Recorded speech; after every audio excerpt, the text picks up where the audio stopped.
Hey folks, it's Gregg Bendian, and I'm back with you on the ProgCast, where we bring you some of the giants, if you will, of progressive music. And as you've known, if you've been watching us, we've had a few, and today is no exception to that. And I am so excited. Can you tell?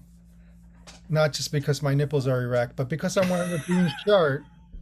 I'm wearing a green shirt and I'm talking to gentle giant guitarist Gary Green. Welcome, Gary. Hi, nice to be here. Nice to see you again, Greg. Great to see you again.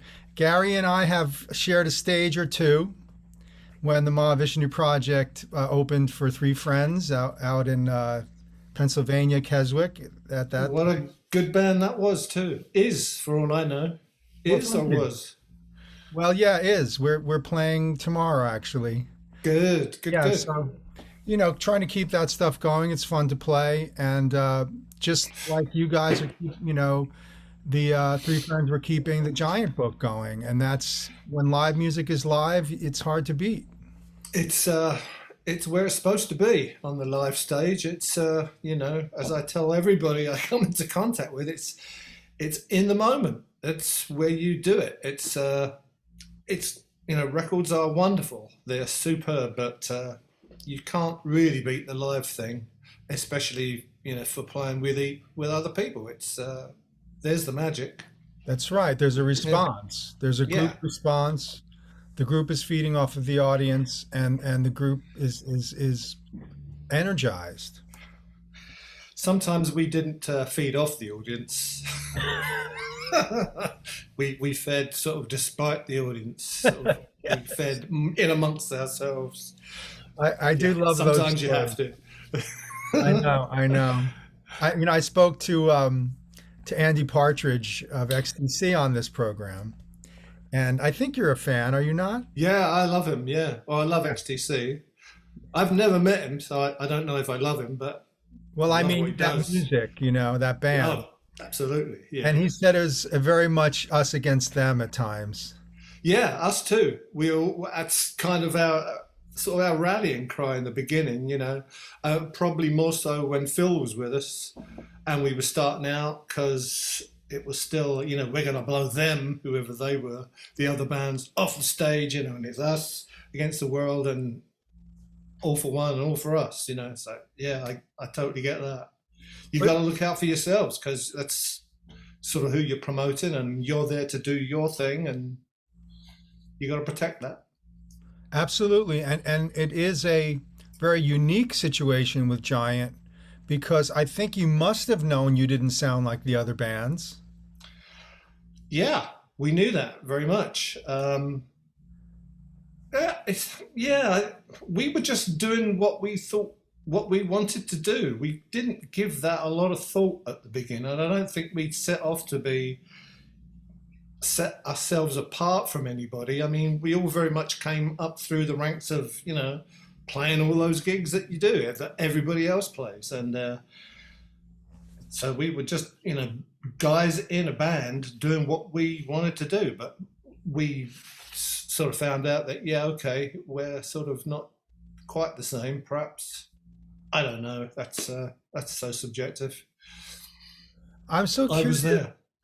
You were there, and we try to squeeze you for as much information as we can because you've definitely been there and seen so much, and in a particular period that so many of us just have complete undying love for, which is the progressive era of music. And as you can see, even now making a resurgence in interest with Giant's new level of interest that I Yeah. you're enjoying. Yes, absolutely. I mean, I suppose so much of that is due to, the internet and shared information, which was never there before. It was so hard to find anything about anybody back in the day.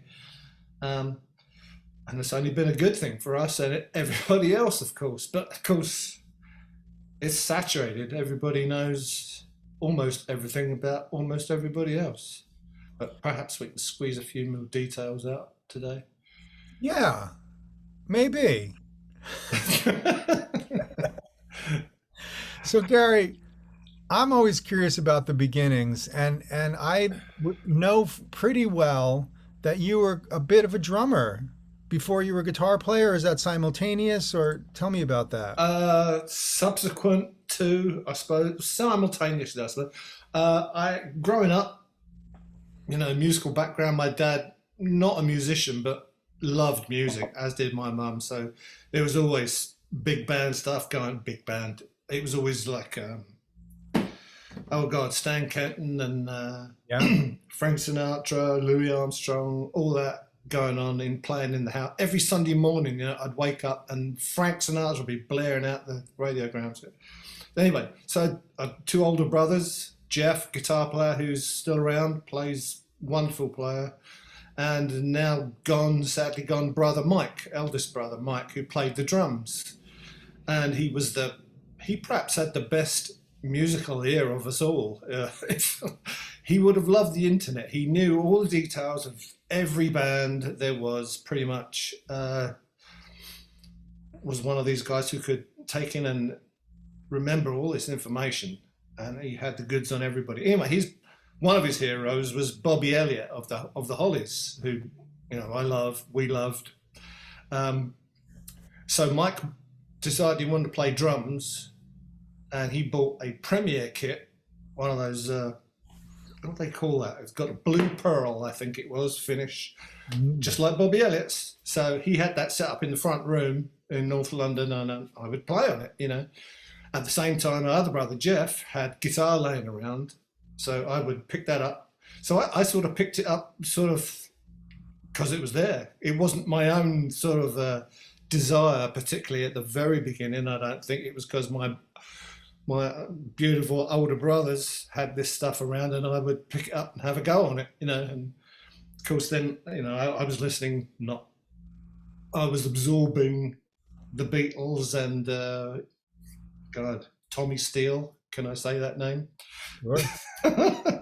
Who's 78? I've got around here somewhere. Is that right?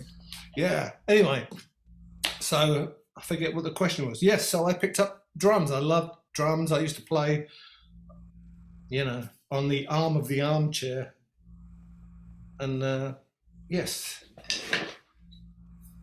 Still do. Still love it. Rhythm's at the beginning of it all, right? I mean, that's, if you haven't got the rhythm, I don't know. It's hard to learn. Not sure you can learn rhythm. You perhaps only have it or you don't have it. I don't know the answer to that. It seems to me, I know I'm attracted to players who've got rhythm. That's what talks to me first and foremost. If that's not there, if he hasn't, they haven't got that soul thing right there, it doesn't get to me. I don't listen to it, So rhythm's king. That's the bottom line. And of course, not a surprise to hear that from a guitar player and multi-instrumentalist in Gentle Giant, because I think about Giant and I listen to Giant live, and I think this band is so put together. They are so grooving. They are just reigning supreme, and all of the bootlegs bear this out. So it was like, Tuesday night in Detroit, whatever it would be, Giant would be bringing it. And it speaks to a level of musicianship that spoiled us all very early on. I hope you don't mind me going on a little rant here, but that's all right. I'll cut you off when I've had enough. This was huge for us in high school. This was what? Sorry? Oh, yeah, okay. Experiencing Giant on the radio, which I did.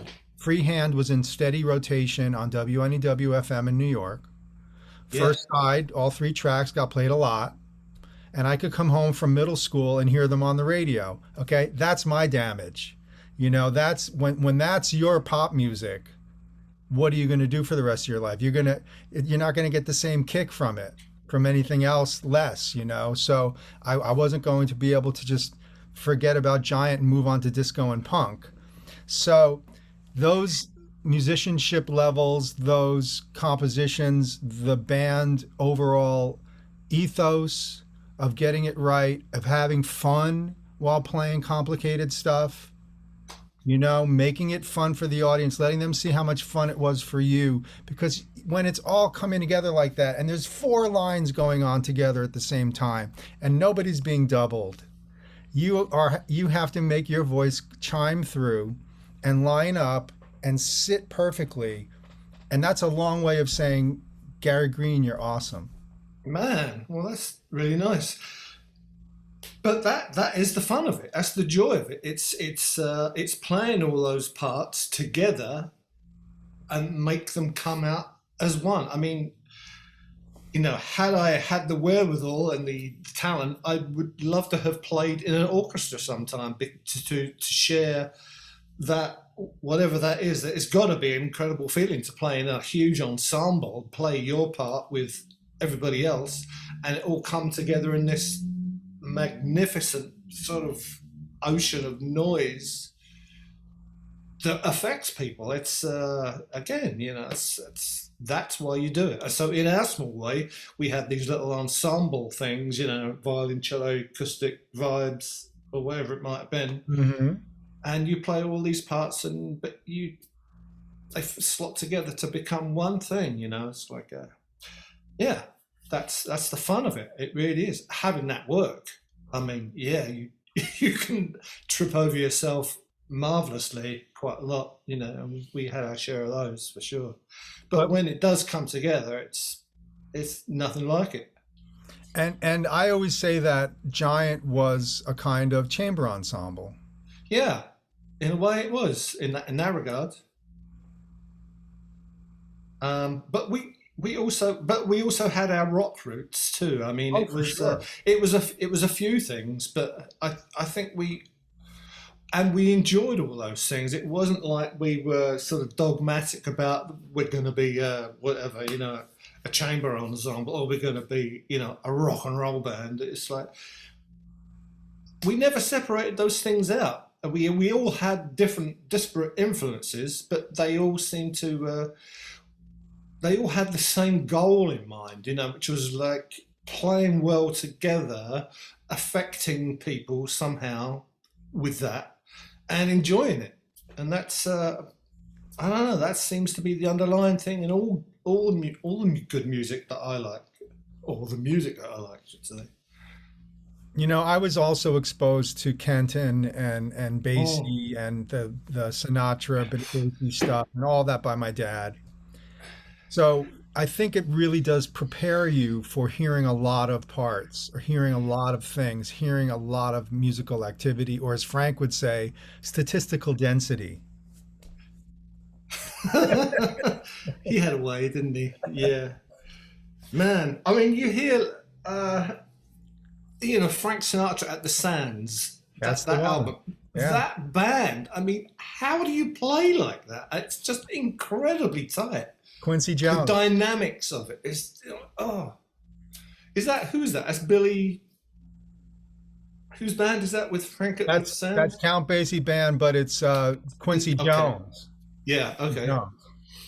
It's incredible. That is just one example of the band as one, you know, as one thing.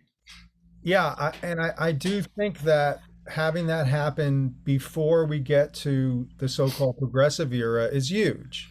And of course, you know, the Beatles, they're hearing the same things as well. So everyone's feeding from a very deep well. They are. I mean, it's, you know, it's an old saw, but we all stand on the shoulders of giants. You know, that's and those guys stood on the shoulders of the guys that went before them. You know, Kid Ory. Go back further than that. You know, even we do. Oliver. I've got to blow my nose. Excuse me. I've got to find. Let's pause for that. And I think a lot of the success of the later Giant stuff too comes with finding that drummer that's going to make the time sit just so, and everything else can move around it. John Weathers is such an incredible match. His team with Ray, and just anytime you guys had to link up together, it just always felt so good. Yeah, it entered a sort of different era almost for us when John joined. It was probably he was the right drummer at the right time. Having said that, I mean, I love Malcolm's playing. Sure. He was very young too. God, when he joined, he was 18, I think. So he was so enthusiastic, and he was good at getting ahead of himself and us, often. But he grew out of that. But he would play the most amazing drum breaks that you wouldn't think of. He played things you wouldn't think of playing. John played what you thought a drummer should play, and played it like no questions. It was authoritative how John played, and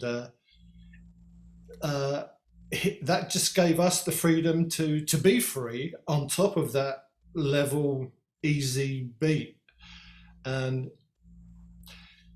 it's funny, like things like harmony. You have one note, you have a second note, you hear them together, and it produces a certain sound. Now, it's because of the relationship of the two that you hear that certain sound. And the same thing goes with rhythm. It's like, okay, so John stays steady, and we were able to play what we want to play on top. But they only make sense when you've got this other thing to sort of compare it to or bounce it off of. I'm still amazed by how things work that way, So I was still discovering stuff. Yeah, how do you play together and leave space, and how do you keep parts? Well, we study counterpoint, so I mean, you see guys like Kerry who are able to write 3 lines at the beginning of his last journey and have them all just float by each other. That is a lovely piece of writing, I think. It's a beautiful woven tapestry thing there. And I don't know that Kerry... I don't know that he wrote those spaces into that knowing that that's the space. Yeah, he must have. I mean, what am I saying? He must have known what effect he was trying to produce. I don't kind of think he just sort of stumbled on it, But Giant did this thing, and I wanted to get to this with you, Gary, because Giant does this more than once, where a line is set up at the end, beginning of a piece, and we don't know where one is. You know where one is, but we're not going to get one until the drums come in or the vocals come in a very definitive one. And that's a very interesting effect, and it pays off big in Last Journey because he brings the time in the drum part after the guitar solo, and it's so climactic. Yeah, I mean that first bass note is an upbeat, right? Which you don't know. You don't know that. But when you hear it, you think, okay, that's the downbeat. And it's like, no, throw. And the same, I can't to this day start listening to Inmate's Lullaby correctly. It's the same thing. I have to wait till the whole round goes by. Oh, yeah, okay. Well, I have to do that with Proclamation all the time. I have to remind myself. Several tunes. Jimi Hendrix's All Along the Watchtower throws me for a loop every time. I don't know where that is, I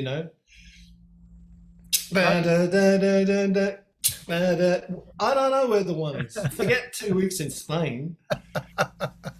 People ask that question. I mean, man, that's obvious, that one, but that's an easy one. But where's the downbeat in Inmate's Lullaby? That's the question. I think, isn't it also an upbeat there?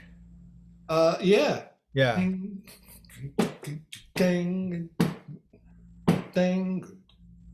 Yes. Yeah. And I don't know how to describe it other than upbeat. I'm sure there's a better term. Yeah. But, well, it's a it's the dotted Lunar King saver. Offset downbeat for sure. Right?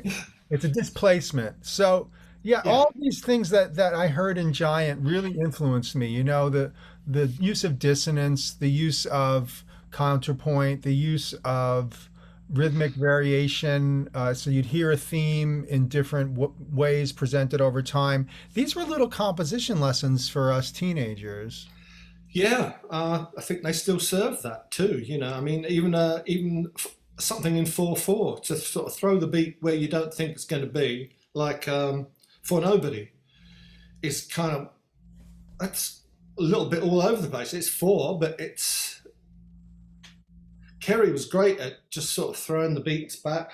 And funnily enough, that's what kind of impressed us about John, first of all. When the first sort of rehearsal, the first audition we had with him, he would throw in these sort of like anticipatory accents, you know, like, oh, what's that? You know, he brought kind of funk to it, which is similar kind of, if throwing the beat around, displacing the beat, which, I mean, we loved to do that, obviously, you know, and we had a lot of fun with that. And we had fun displacing displaced beats even.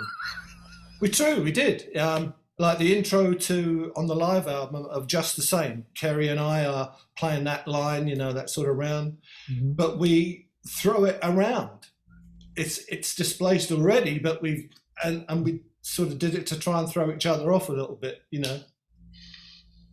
And like Ray and John were like, right, okay, this is where it is.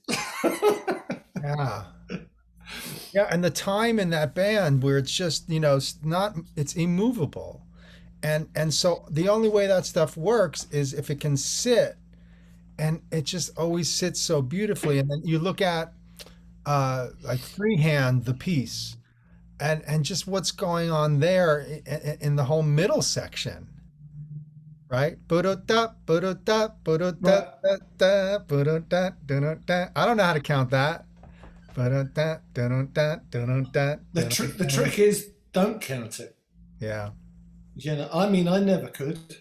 I never did. I could never learn anything by counting it. I don't know. Drummers do, or at least drummers I know do. They count things, and it's important. I mean, they're like, you know, keeping goal back there, and they got it. But for me, I couldn't count and play. I got to learn the thing, learn it, and let it become a sort of natural thing for me. And then oh yeah, well, it makes sense in this regard. I didn't have a problem with it. But I mean, I guess learning it, I could count. Okay, well, that's whatever it is, and then this happens. And then the other bit, as a time goes by, and then this happens. Right. But I listen to all those things in phrases, like it's a long phrase, and then that other phrase starts, and you hear the rhythm between them, and the time changes between them, and it began to feel natural, which is what you want it to be. You know, counting and written music is only a means to get to that.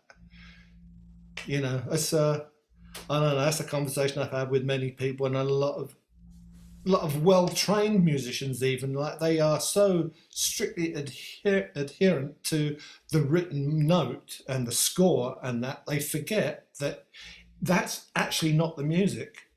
You can't see the music; you can only hear the music comes through the air. You know, this is a visual representation of the music, how I would like it to be played. And not even an ideal one. No, it can be often wrong. You know, if you've seen any, you know, those charts are out there. You know, the chords they have to. I want to hold your hand or whatever. It's like, what? No. Yeah. So anyway, so people get too wrapped up in like not too wrapped up in it, but it's like they forget that that's actually not the music. The music is Charlie Mingus doing something, and somebody trying to write it down, trying to capture it. But really, the real thing's already gone by you. You know. Yeah, we can only glean so much from that kind of thing, and the ear is the final arbiter. I suppose that's what conductors do, is it? I don't know. In an orchestral setting, they're attempting to be the bridge between you know, that black and white stuff and stuff in the air. The best Comes in one. here. Yeah, the best ones. And Yeah. really, I think also to be able to sing individual parts to people rather than maybe even playing them is to sort of sing a line to someone and say, no, it's this. And you can get so much information in that. Yeah. What's a good example of that for us? Mobile, the tune Mobile on Freehand, is it? Yeah, one of my favorites. Anyway, Deep cut. after the intro, it goes da ba da da ba ba da da da ba da ba da da da da. Now I couldn't for a long time get what that rhythm's supposed to be. Da da da da da. I used to play da ba da da da da da ba da da, and it's not da ba da da da. It's da ba da da da da da da da. It's more jiggy, you know. Da da da. Yep. But it's it's a subtle difference, but it's all the difference in the world. And I think I remember Kerry singing that to me like that, and I don't think that's what I played on the record. And I think forever he was kind of, oh my god. No, you didn't play it on the record? I don't know. I play it somewhere in between. Somewhere in between da da da da da and between da da da da da da. It's somewhere I play it somewhere in between that on the. It's not. I mean, you listen to the records and you know what they're supposed. I know what they're supposed to be, and sometimes I'm tempted to think, okay, it would be nice to like go back in time and correct those to exactly what it should have been. So re-record all the albums, have Steve Wilson micro-manage all those notes back. Hey, quantize that shit, man. Get in there, get it right, Gary. Come on, you slacker. So yeah, there's a lot of those, loads of them all over the place. Oh God, I wish we could have. Really? That's. Oh yeah. Oh, I mean, I always listen to other people's records and think, my God, they're perfect. Like XTC. Their records sound brilliant. There's no mistake in the timings or anything I hear, but maybe Andy Partridge is sitting at home in Swindon going, oh my God, I don't know. He is. Probably is. Yeah, he is. Yeah.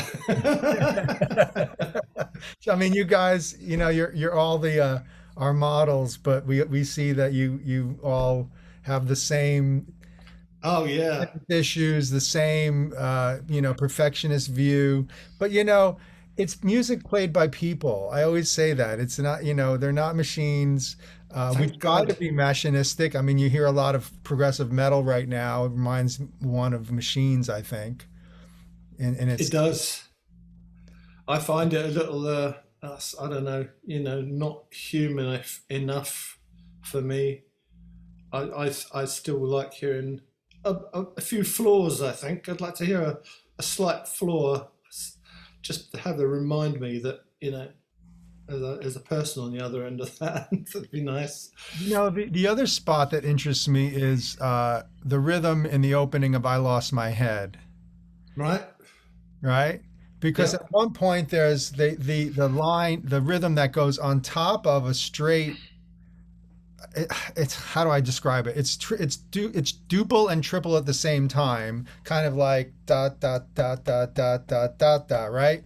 But at the same time you have da da da da da da da da da. Like what the hell is that? You know the part I'm referring to? Yeah. Yeah.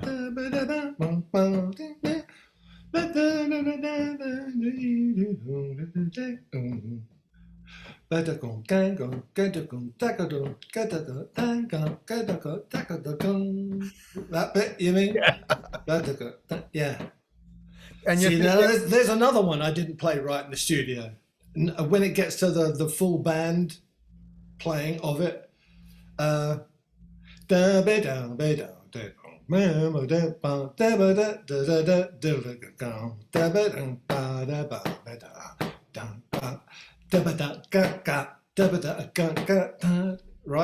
Well, I played it.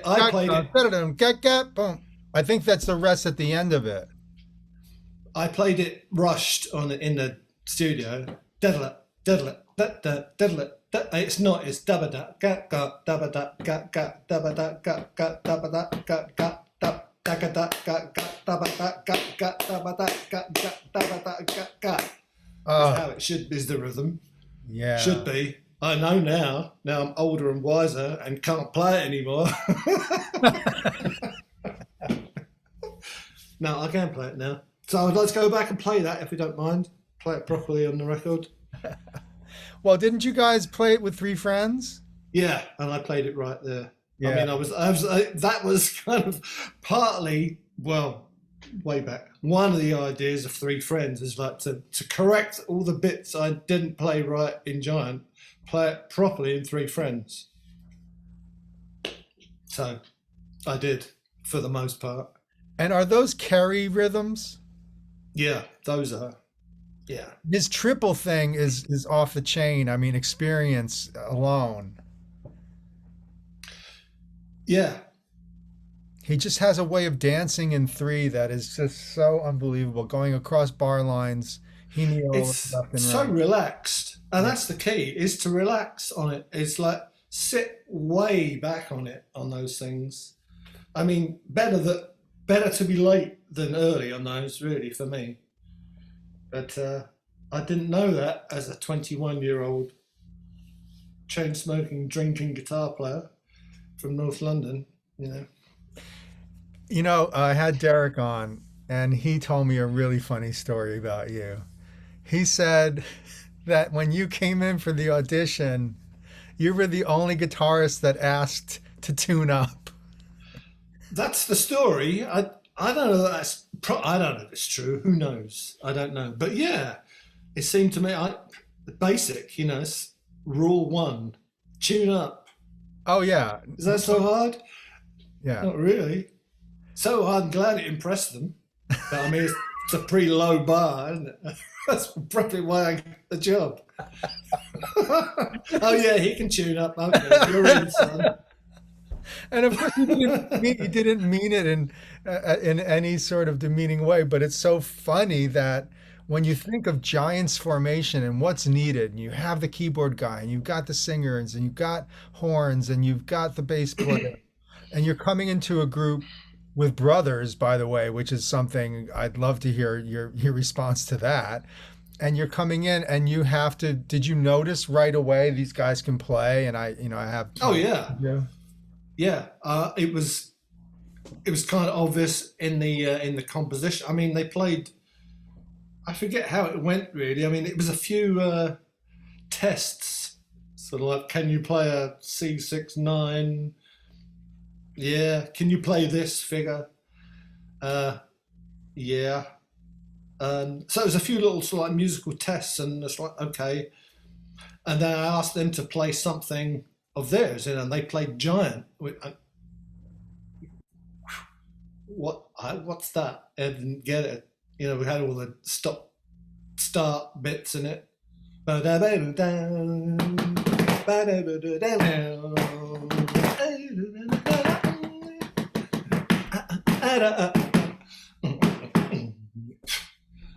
hadn't got a clue. I'd come in with a 12 bar in my brain, you know, So yeah, it's you could tell they could play, and yeah, they had roadies and everything. You know, it was like, wow. Because this is on the heels of Simon Dupree, correct? Yeah, they still had. Well, that was. I've said it before, but it was when I went in, I saw the bass drum, and it said Simon Dupree and the Big Sound on it, who I knew from them having had the hit Kites and them being on top of the pops and the puffy shirts and. You know, they were a pop band, and I was a dyed-in-the-wall blues player. You know, so it's like, oh my God, what's this? My sort of hackles went up, and but they played, and they were really nice guys, and we went on to the next stage. You know, they invited me down to Portsmouth for another set of rehearsals, audition, a whole day. You know, so it worked out. It worked out good.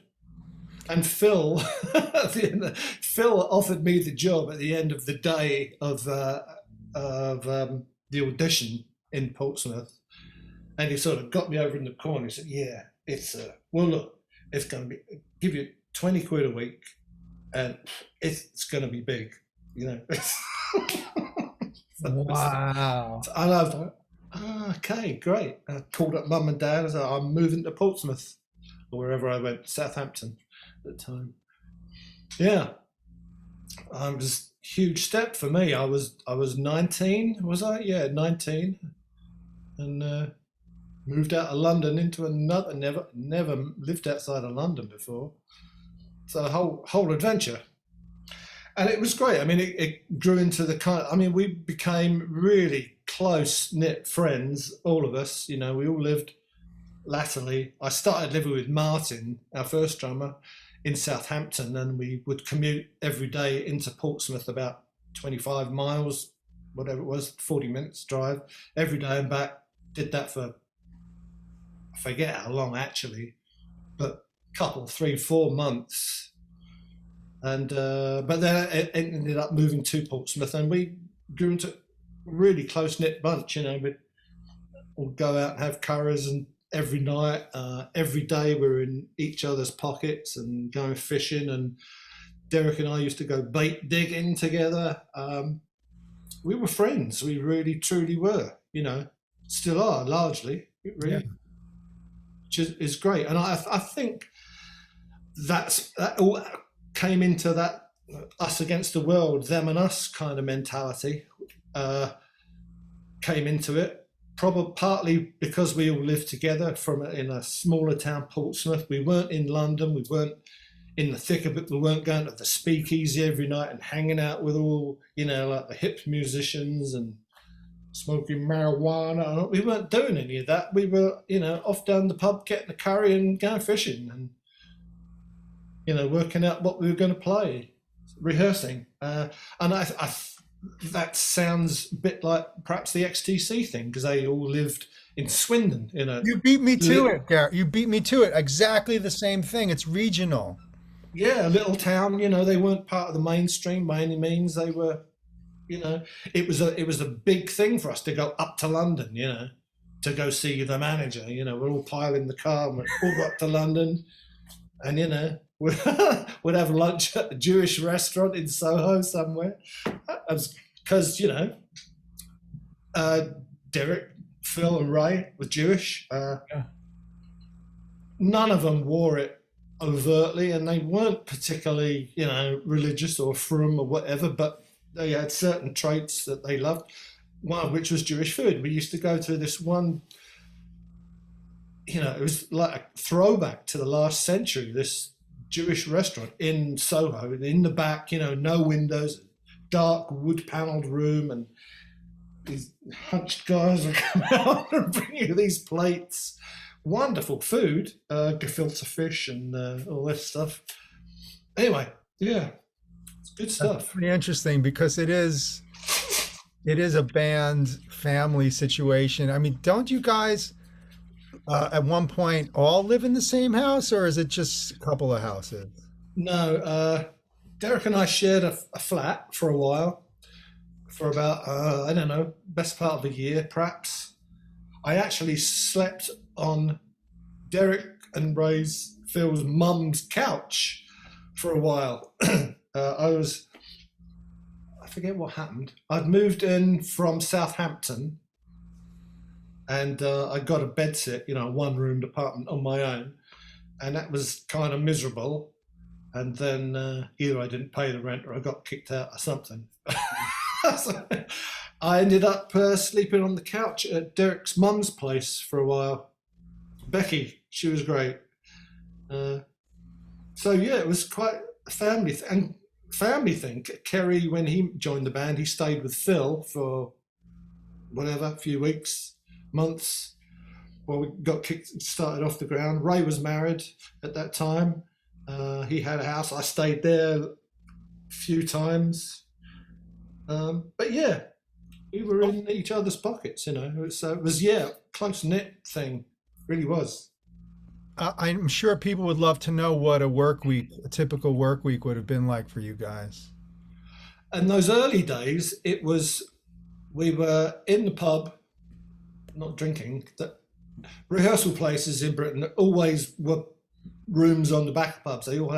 Pubs always had function rooms, probably still do, lots of them, but they had big multi-function rooms, and we rented one out at this place. I forget the name of the pub. We would be there at like 10:30 in the morning, and we'd rehearse till about 3 or 4 in the afternoon every day, Monday through Friday, for months. And then even after we'd finished practicing, rehearsing, we'd often like go back to Ray's or something and sort of continue working on parts and practicing stuff. And then when we weren't actually playing, we were talking about it over a curry or down the pub, you know, as you do, because it's your life. That's what you're doing, as you know. And that comes through in the music. It's so much a part of you, and that's it has to be. It's how you get good at things, you know, that, you know, a 10,000 hour rule, whatever it is, you know, you do it all the time, you get better at it. It's not a secret, but you got the secret is you got to want to do it. That's the hard bit, really. I mean, if you don't want to do it, then you ain't going to do it. As simple as that. You know, you mentioned Ray. Mentioning Ray, I immediately think of the guitar duet from Octopus excerpts. How did you guys put that together? It was kind of trial and error, really. I mean, I think we had an idea. Ray had an idea. I figure it because I don't know how it came about. I think it transplanted an early keyboard solo thing in the set, and I don't know why we decided to do it. I can't remember that part of it. I think it transplanted an early sort of keyboard solo thing, which Kerry hated. So I think we blew it out. Anyway, but we were doing a medley, I think, of Octopus, and it seemed right that while we were doing an acoustic duet in a medley of Octopus, that we were to throw in some quotes from other tunes of Octopus that we didn't play as a band, like Raconteur Troubadour and River and Boys in the Band. Yeah, right, exactly. Which I don't think we played at that point, which is why we, as a band, so that's why we played those things. So those parts became like the obvious additions to play in the thing, and acquiring the taste, of course. Right.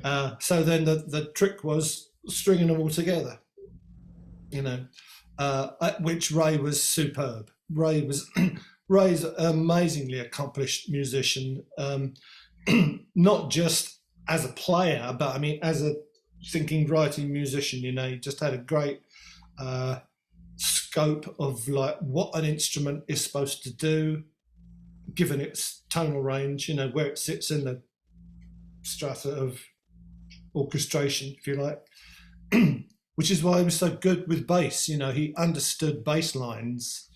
He understood it was not a lead instrument, although it can be prominent, it can be way prominent, but still not like be a lead instrument. It shouldn't be. It's got to carry the bass tone and imply the changes. But also be a voice unto itself, which you get guys like Squire and you get guys like Ray. Yeah. And they're providing that. McCartney. Yeah. And so Ray has that understanding of instruments, and he used to. The Schulmans, they also had a sister whose name I'm not going to remember right this sec. I'll remember it later. She was married to a BBC TV producer called John King. John King was Simon Dupree's early manager. Evelyn, her name was. And in the course of him being a TV producer, he would often have, and he was regional. He was from the Bristol area, which is BBC Bristol, which is about, I don't know, 100 miles west of London. And he would have shows that he would needed theme music for, and he asked Ray, sort of commissioned Ray to do a bunch of these. And Ray did quite a few of these, which no one knows where they are anymore, but I did hear a few of them, and they were really lovely little concise TV theme tunes, you know. I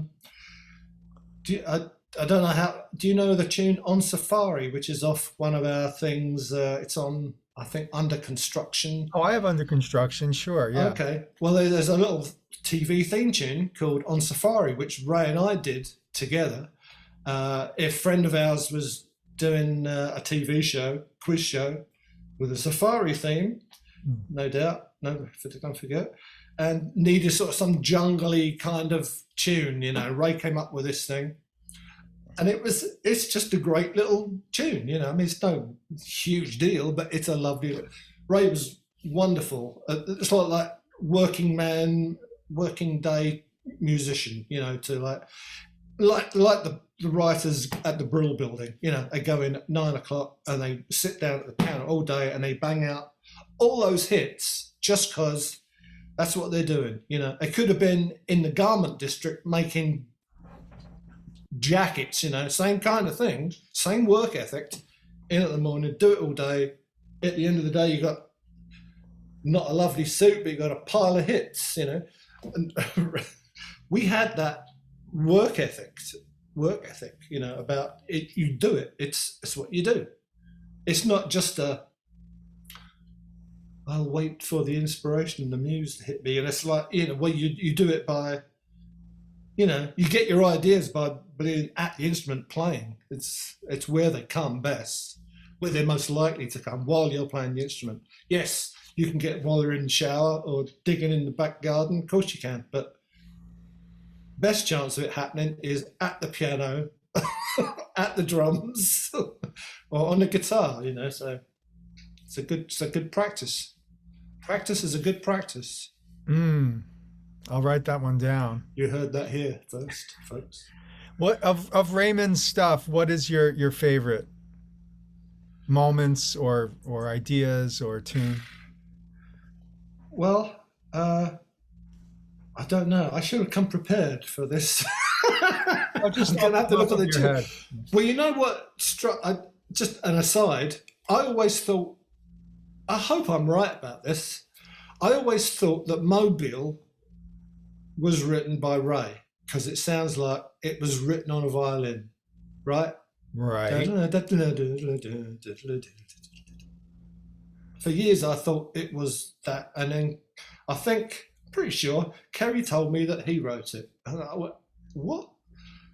I mean, that's understanding instrumentation, to be able to write a tune that sounds so natural on a violin that you think it was written by the violin player. Right? Who wrote Time to Kill? Ray. Yeah. And Derek. I think that may have been.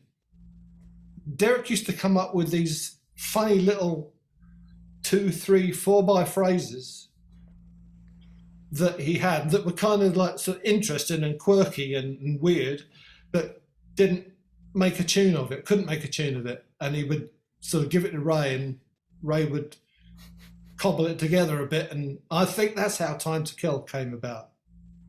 I'm pretty sure. Or at least parts of it. You know, there's no one answer to these questions because this bit, that bit, everybody was contributing bits to it, and it would become what it became, you know. But I mean, there's obvious things that you can say that's Kerry or that's Ray. Like, I don't know, Memories of Old Days, that's Ray. Beautiful. Empty City, that's Ray. Wow. Ray is a really inventive guitar player. I mean, that's what he played in Simon Dupree. And I don't know why he switched to bass, honestly. I think because he was frustrated by the job the bass players were doing. Honestly, I think, he said, well, guitar players are sort of 10 a penny kind of thing, but bass players, good bass players, hard to find. Turns out I'll be a bass player. Yeah. And he's right. There's a million guitar players, 7 million guitar players. Several, yes. But not enough good bass players. It's so true. No, that's who understand bass. Wow. Proper bass, I think. Yeah. And again, another timing thing at the beginning, the intro of Time to Kill.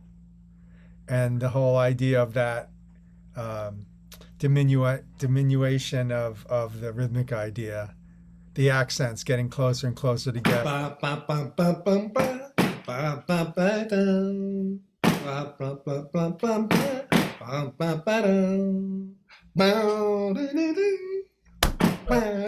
Yeah, it's clever, isn't it?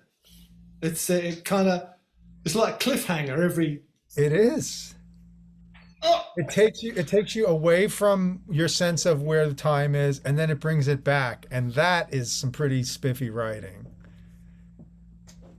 In a rock band, I might. I'm just trying to count it to myself. It's in 4 though, isn't it? I don't know. Is it? I think so.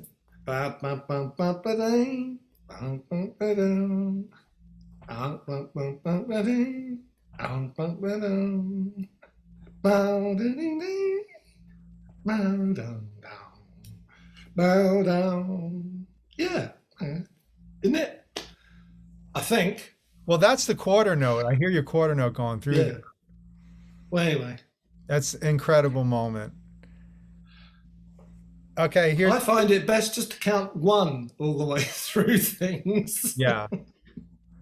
For me. Alan Holdsworth did. Did he? Yeah. See? Everything was in 1. Yeah, it's right. It's the only true one. Which one is your favorite cover of I really like them both, I got to say. Yeah. And I don't know why the Roger Dean one didn't come out in the States. I don't know the story behind that. Perhaps Derek will know that. I'm sure. I don't know. It's peculiar. To me, that's just the one. That's great. I've got a Roger Dean signed print of that somewhere. Oh, lovely. It's in that cupboard back there. So I'm always in that curious. Cupboard there. Is it really? Oh, you see that picture there? Yeah. That is Django Reinhardt and Benny Goodman together. Just wow. Off the. Yes. Anyway, Benny Goodman Trio. Now there's rhythm, there's playing together. Wow. I was listening to it recently, and again, that was very chamber, and it's chamber jazz to me. Yeah, sort of, isn't it? Well, you're writing 2-handed piano parts. You have to. Yeah. And then he carried everything. Teddy Wilson. Yeah. Yeah, so that's genius player. I don't know why. I don't know how Teddy Wilson isn't lauded as one of the greatest pianists. Well, he probably is, but around here, I think. Yeah. In prog world, probably you say Teddy Wilson to a bunch of people. Who's that? I think it would interest a lot of progressive music fans to hear the Benny Goodman Trio, because it is so progressive and it is so tricky and slick. Talk about throwing the beat around. Man. I mean, I don't know. See, now I grew up with that. My brother Jeff, guitar player, also plays clarinet. He used to play it all the time, and he was really good at it. And Benny was his big hero, of course, which is why I've got Benny Goodman 78s laying around, But incredible band. Yeah, I mean, yes, we stand on the shoulders of giants, and there's another few right there. Yeah. Yeah, you mentioned Kenton. I think the trajectory from Kenton making big band more and more progressive, and the Shulmans mentioned that Derek mentioned that they had Kenton stuff in the house. The dad, of course, was a band guy. Jock, yeah. He was a trumpet player, I think, which is where Ray got maybe his trumpet from. And yeah, I'm sure he did. And Phil was well sort of immersed in bebop saxophone back in the day, you know. Stan, I think Stan Getz was Phil's big hero. Yeah. It It wasn't really, you know. it's funny because we talk about jazz rock and we talk about progressive rock and we talk about these things as if they're separate. And in some ways, you don't get one without the other and vice versa. You don't, no. I mean, there's a lot of jazz in our playing, I think, not overtly, not like a sort of Mahavishnu way. We're not jazzers in that respect, but certainly our sort of relationship with timing is hugely there, you know, and quite a lot of the voicings too, I think, particularly from Ray, you know, there's a lot of sort of yeah, it's not straight major chords, you know. It's leaning more into the jazz world, the voicings that we would use, I think, which we love, you know. I mean, we as a band, when Malcolm was in the band, I think we were playing in Copenhagen or something.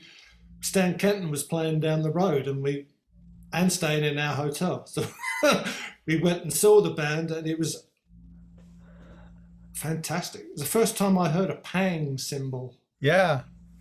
There was this huge, like, big gap in what they're playing, and I don't know who the drummer was, but anyway, pang, and went, what a noise! Nothing like it. So we bought one. Yep. The pang cymbal. Sometimes with sizzles, it was quite effective. Yeah. Paper Yeah. clips. Yeah. Nail. Whatever you could get. That's so interesting, Gary, because the use of dissonance in Giant is something that sets the group apart so much for me, because I was already into Schoenberg and Stravinsky and Messin and Perez and these kinds of guys, and I'm hearing similar voicings and rhythmic dissonance happening in a rock band. And it was just so my cup of tea. It was just like, oh, these guys. And I will tell you this thing. I don't know if ever I can find this out from Kerry himself. But if you listen to the second Hindemith organ sonata, you will hear gentle giant-y kind of sounds. Am I anywhere in the ballpark? I don't know. I don't think Hindemith ever came up in Gentle Giant conversations. I've heard the name since, but I must admit I'm not familiar with him. Hindemith. I will ask him. I mean, I'm sure he knows about him. Second what? Second organ sonata. Okay. And it's got some really jaunty kind of things that remind me of Kerry. And I thought maybe at the Academy he might have run into that music, you know? I'm sure he came up against all kinds of stuff for sure. His true love, though, is sort of early Italian, you know, Palestrina, Scarlatti, all that stuff. You know, that's his real love, I think. Well, I asked him once who's his favourite composer, and he said Tchaikovsky. So there we go. Yeah. That's funny because not Gil Evans. No. Right. But Palestrina's in there for sure. Yeah. Yeah, but I mean, you wonder where the dissonance of the chorus of Proclamation comes from. Because that's like, I mean, yeah, people call it dissonance. I don't know. I don't hear it like that anymore. It's a noise, and it's a tweaky noise. No, it's not a wrong chord or anything. It's just the relationship of the notes at each other brings a certain feeling to it. Well, even in Alucard, you know, I mean, Right. there's some Yeah. really chromatic, really tight harmonic dissonance, if for a lack of a better word. Yeah. And you guys just did not shirk it. You did not look away, and it was part of. I always say, you can't have dissonance without consonance, and you can't have consonance without dissonance. Right. It's only relative, isn't it? That, you know, that this sounds bad because why? Because of this note? No, you know. No, it doesn't sound bad. It's you just need to listen to it differently. You need to change the way your brain works a little bit. That's all. Which, you know, a certain sound evokes a certain feeling. You know, minor chords and, you know, major chords, all happy and stuff. So how does that do that? I don't know. How does the track School Days evoke memories of school days? I mean, how does it do that? You're transported to this like child world of skipping and playing, and it's incredible. I don't, you know, how music does that. That's I'm just mystified. I was able to see Three Friends perform School Days, and it was very incredibly exciting experience, because that's a biggie for me. I think that's one, if you're a Giant fan, you know what School Days brings to the table. It's just not a typical rock band. It's something else. It's just a beautiful tone poem. Yeah, it's not rock music, is it? I mean, it's just music, you know. It's yeah. The sort of arena that we were in was rock music, necessarily for the promotion and the exposure and all that stuff, but so much of it was not rock music. It's just music, you know. It's a shame about labels sometimes, but you got to go where people are going to buy the music, and you've got to put yourself in that marketplace to you know, to continue being the musician that you are, and having the wherewithal to continue to doing it. And that's but yeah, School Days it's a lovely tune. It's hard to pull off live. It's tricky. We, as I recall, we did try playing it a couple of times with Giant. I don't think we attempted the whole thing with the whole middle passage and everything. And again, that was the thing with Three Friends. I kind of wanted to play some stuff that were like Giant classics, if you like, and play them so that people could hear them, because they'd never been played out before. You know, that was still a large, you know, a large idea of what that was supposed to do. Three Friends. And Was Mr. Class and Three Friends Ride Out played live in the day? I don't know, honestly. I think no. I think I've got to say no. John will maybe remember that differently. Maybe Malcolm will remember that differently, but I don't think so. I mean, it's certainly not from beginning to end like we did in Three Friends. No, didn't. I mean, partly because we didn't have the technology back then. You know, the technology today allows you to have these noises on stage. Back then, it was a real giant old Mellotron which couldn't travel, was too heavy, so problematic, all the gear. Monitors they weren't terribly existent. You know, they did exist today. Well, not that Three Friends had them, but would have been nice if we had, I suppose. But in-ear monitors, sophisticated monitoring system to hear all this stuff properly, to allow you to hear all the stuff. It would be a different story today, you know, totally. But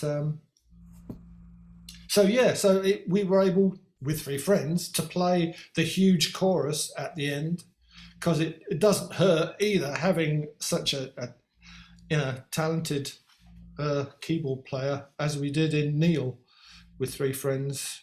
Just he was like an octopus, but he could play everything and was anyway. Yeah. That's Neil Angeli, brilliant keyboard player. Yeah. Was reading those parts as he played them. Wow. As he was playing God, I'm trying to think. It's just, incomprehensibly disparate parts and reading it and smiling. Nuts. Anyway, yeah. Is there any chance that that music will be played live again? I don't know. Three Friends. It's a task. Of course, you need very accomplished players to play it, because another big thing about all that is if playing that music, I'm not going to play it if we can't do it justice and hopefully not improve upon it. And I want to say that, but give it a proper rendering. It's sacrilege. You can't do that. No, I will not do that. So it's difficult finding the players who can play it, and then you've got to get them all in the same room because if they're that good, they're pretty busy generally. They're busy doing other well-paying gigs, and we couldn't pay any money. Three Friends, we didn't earn anything. It ended up costing a few of the gigs, costing Malcolm and me some money just to do it, and having paid the guys as you should. But it's so it's a heavy load to lift, pulling off a Three Friends. And it's lovely that people love it, but it's dismaying to see some of the comments under the videos to say, "Yeah, coming out to California, we'd love to have you. I'd love to come, but we can't get there." The work visa issue is a big problem anymore as well. It's even a problem, I think, now going into Europe since Brexit and the leaving the European thing. Malcolm has played a few gigs over there. He said Coliseum? Yeah, right. And it's back to joining the European Union days, where you've got to have a carnet, a declaration of all the gear, and they want to inspect it at every border. And it's not very good for musicians. It's not easy for musicians to move around Europe and play anymore, especially British musicians, particularly British musicians. So I'm sure that's put a damper on a lot of projects and ideas and good stuff, which is terrible. It's not wasn't what we were promised, being in the European Union. Freedom of travel, freedom to play, it's not there. It's tough. It seems to me like culture shouldn't have any barriers to it at all, let it out, let it run free. But I couldn't agree more. It's tightening up of things, and we've experienced much more openness in the past. Yeah. Much more productive. It's a shame. It's a stranglehold on people, really. I don't know. It's taking away of people's freedom of expression. And that's what we want. What's the expression? I am a jazz musician and I must be free. Yeah. And then I'm trying to think. The jazz musician told me, "Yeah, free jazz. That's what I'm going to pay you." 0. Yeah. See, now there's another underappreciated art form, isn't it? Probably almost the highest standard of musicianship in the jazz world, and yet how well is that supported in Europe, in Britain? A bit better in Europe, perhaps, but Britain, the jazz scene is awful, really. My brother is a world-class player. He's played with Stefan Grappelli in the Django chair, toured with Stefan Grappelli. He doesn't hardly work. What is his name? Jeff Green. It's insane, Yeah. Oh, it was Lou Donaldson that said that. Ornette said, "I'm playing free jazz." He said, "Well, that's what I'm going to pay you." I remember that. But yeah, it's one of my other jobs is interviewing the older jazz cats and getting their whole story and recording that for Yale, Oral History of American Music. Ah, that'd be interesting. I'd like to see some of that. Yeah. I just heard yesterday, weirdly enough, Fresh Air, Yeah. this radio show, Terry Gross, they're having a recap of some of the best interviews she did. She just did Charlie Haydn yesterday, which I hadn't heard him speak before, and it was great listening to that. He was 2 years old, singing country songs with his father in Missouri or somewhere, way out west, perhaps. Yes, in the Anyway. West. Yeah, and American music, the roots of American music. Yeah, lovely. He was a lovely player. The Jazz Liberation Orchestra, I like that. Got that around somewhere. I did get to see that perform live with Carla, Bley, Paul Motion on drums. Yeah, ooh. That was quite something. Luckily, I caught that. Well, Gary, I'm sure people would like to know, are you doing any playing? Are you doing any musical stuff? Only kind of to amuse myself, I got to say. I used to play with like local bands in playing covers, to sort of keep my hand in. And there's a lot of decent players around. There are, but there's not much of a market for anything sort of vaguely left field, shall we say.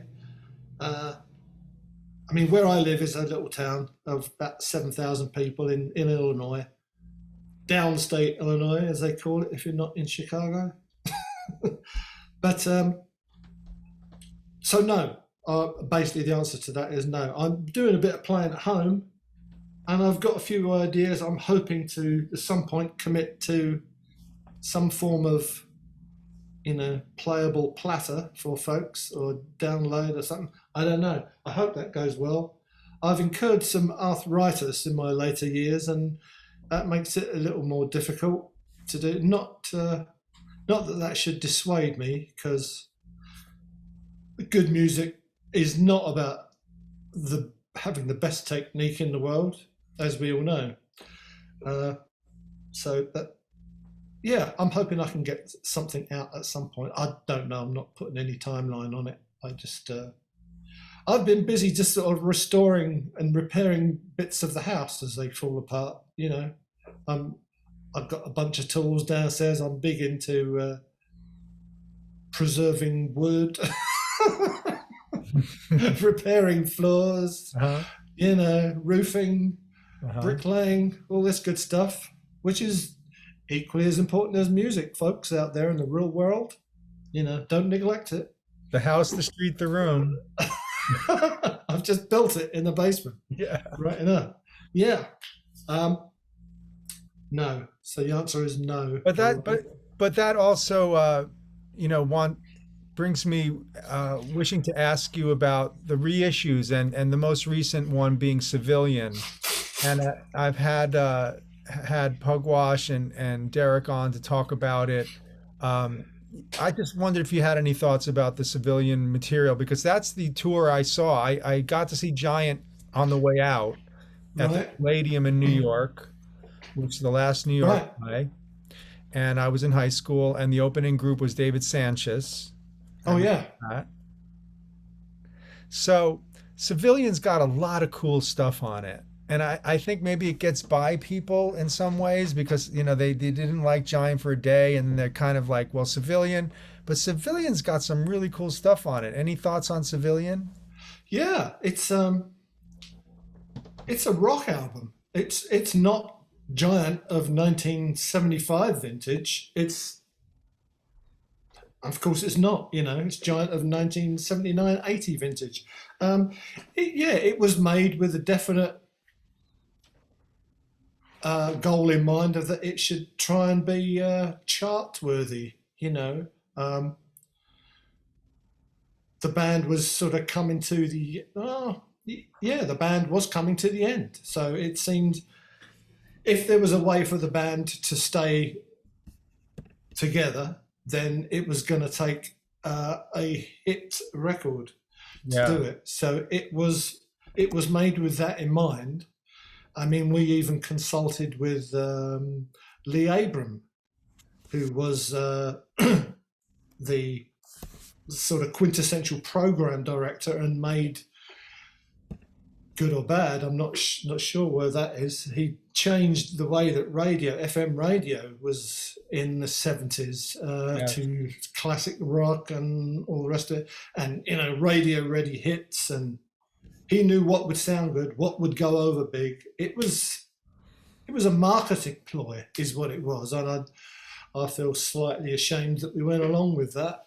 But so with his not guidance, I mean, the tunes were written and then played to him, and he sort of gave us a critique of them as to whether he thought they would play on radio, whether they would be good in certain markets, So they were kind of structured a little bit towards that aim. And unless people think we were selling out, I hasten to add that Yes did the same thing with him. So, and I brought that up. Put those arrows back in your quiver.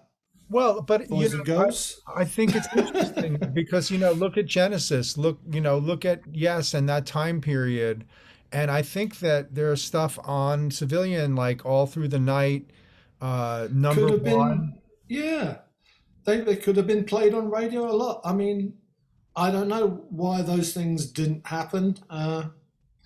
Who can say? It just wasn't in the stars for us to be like an enormous band. And that's I don't know, it's probably a good thing in retrospect.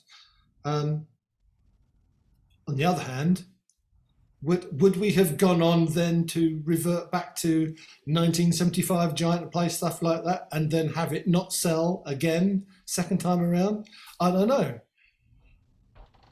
I don't know the answer to that. I like Civilian. I mean, for all its sort of compromises, if you like, there were still some rocking tunes on it, and it still sounds like Giant, I think.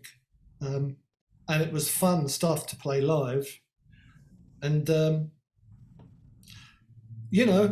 these things can coexist in the same universe, the Giant of In a Glass House and the Giant of Civilian.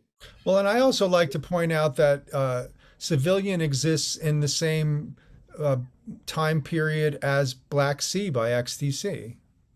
Okay, yeah.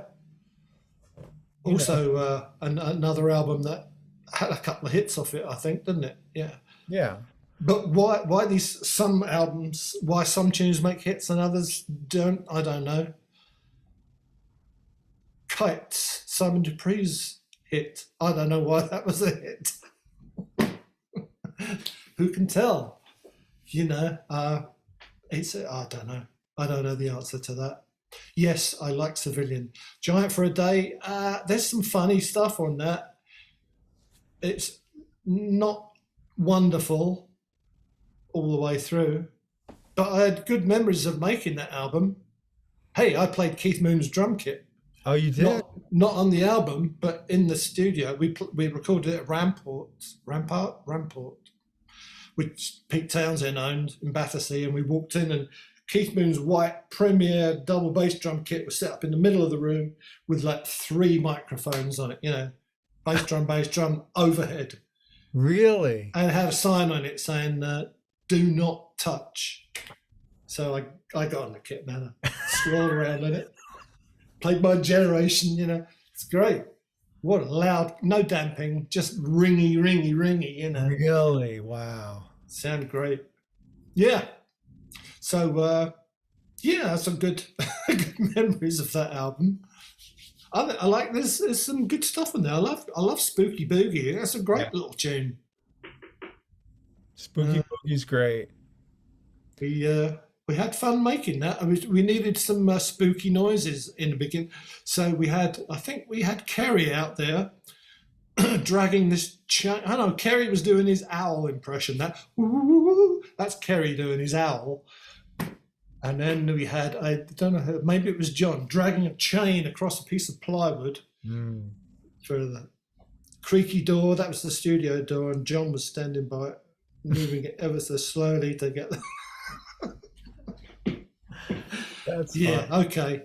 The cover was the worst thing about that album. Had we not had that cover, people would have thought a whole different way about that album. I guarantee you. That was the worst thing. We shouldn't have done that. We did have some strange covers.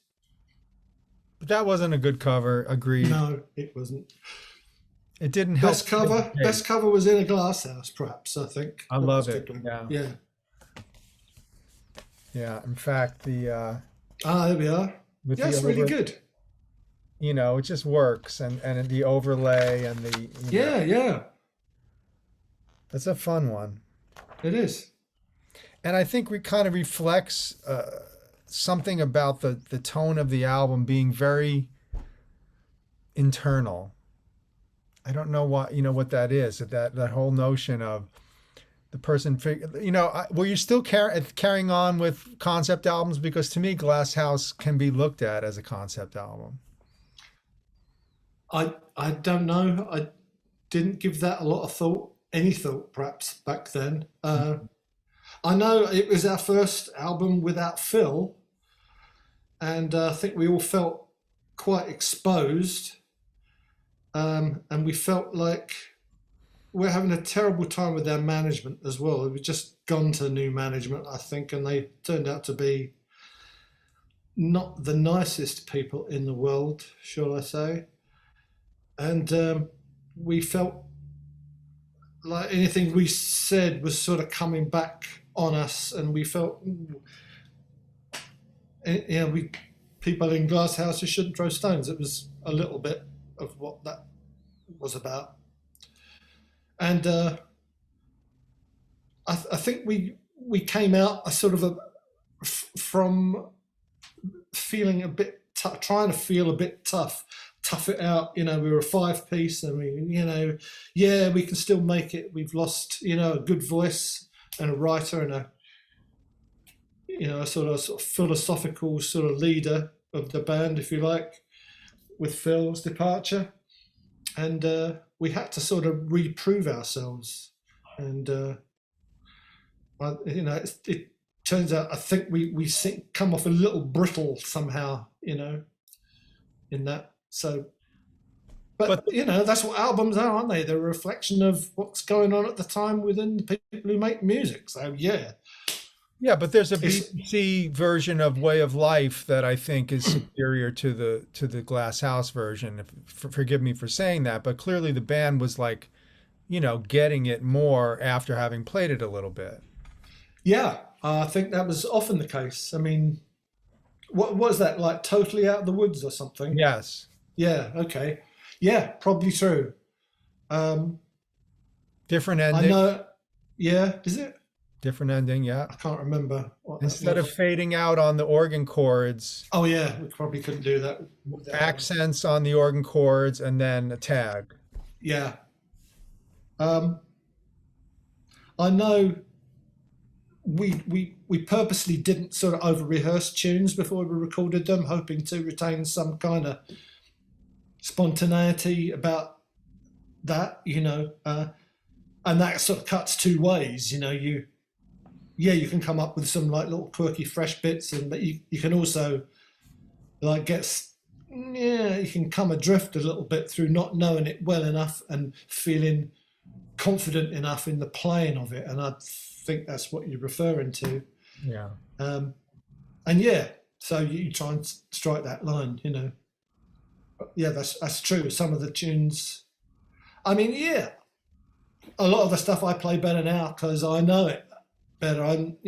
Is a flow through them better, which we didn't know recording Way of Life in that take in Glass House in 1973 or whatever it is. Didn't have that then, but that's life, man. Yeah. No, and a lot of that material became great live fodder.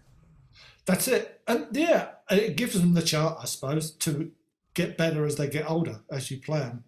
And that's a nice thing, rather than the other way. It's, Funny Ways. I mean, we played that more than any other tune, I think, and it's a lovely tune, don't get me wrong. But,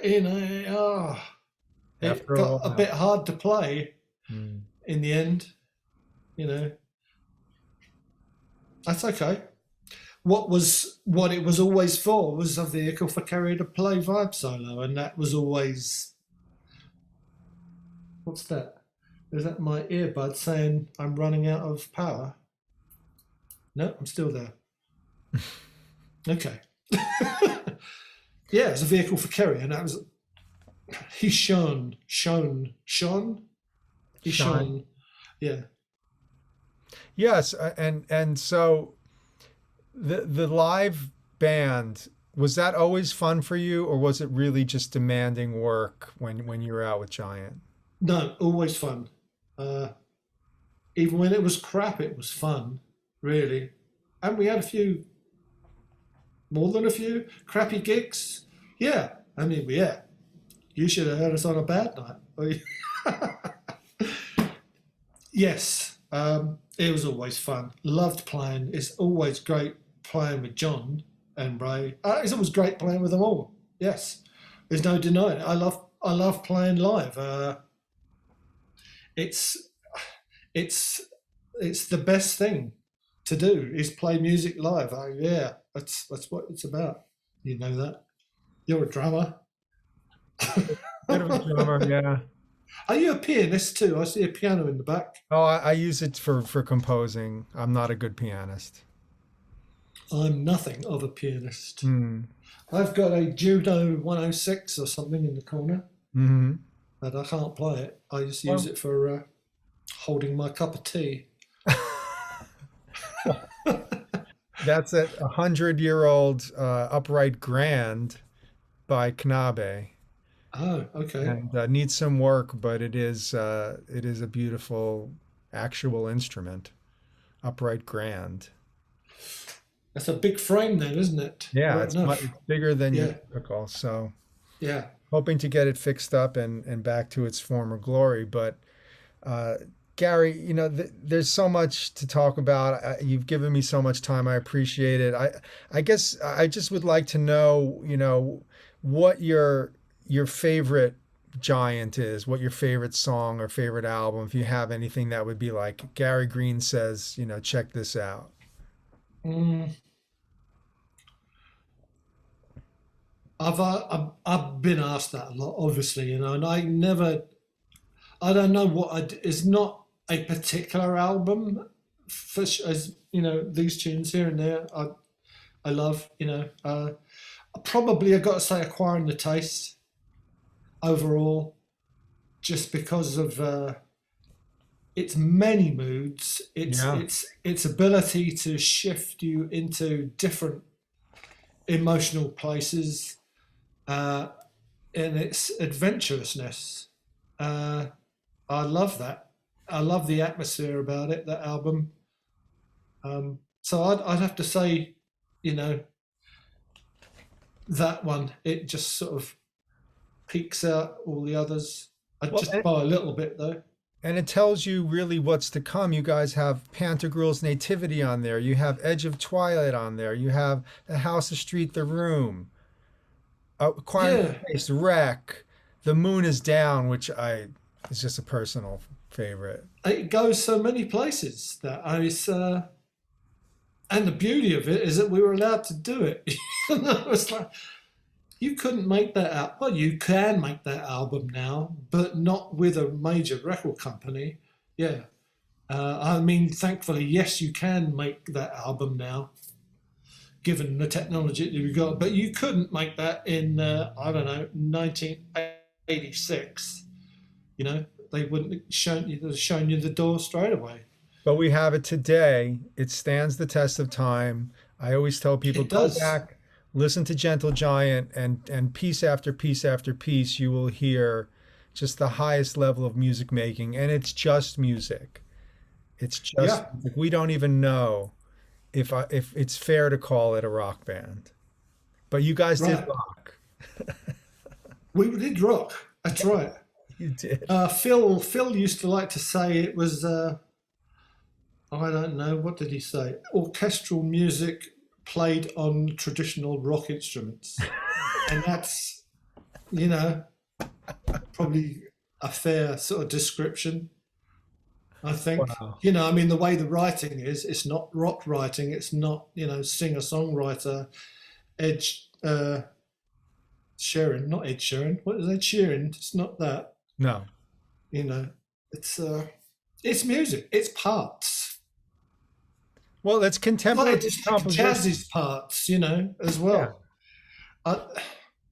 It's very close, isn't it? They share the same room, perhaps if not the same bed, jazz and prog, or the best of each, you know. Or even the most avant-garde classical, that Yeah, you're talking absolutely. about. You're talking about So Sincere, and then Yeah, you're talking about Webern. I don't know if there's a huge audience for either, but they're just incredibly enticing and beautiful. yeah. I mean, I'm not interested in what's like popular or it's, no. I forget where I was going with that, but you know what I mean. It's like the popularity of a thing is like no way, nothing to do with the quality of what it is. In it may if it be music, furniture, topiary, whatever it is, it's not a popularity is not a measure of its worth. You know, No, so politicians could do with understanding that. that's Anyway, Gary don't go Green. there. You're the best, Gary. Thank you for talking to me. Thank you, Greg. It was great. I wish you all well, folks out there.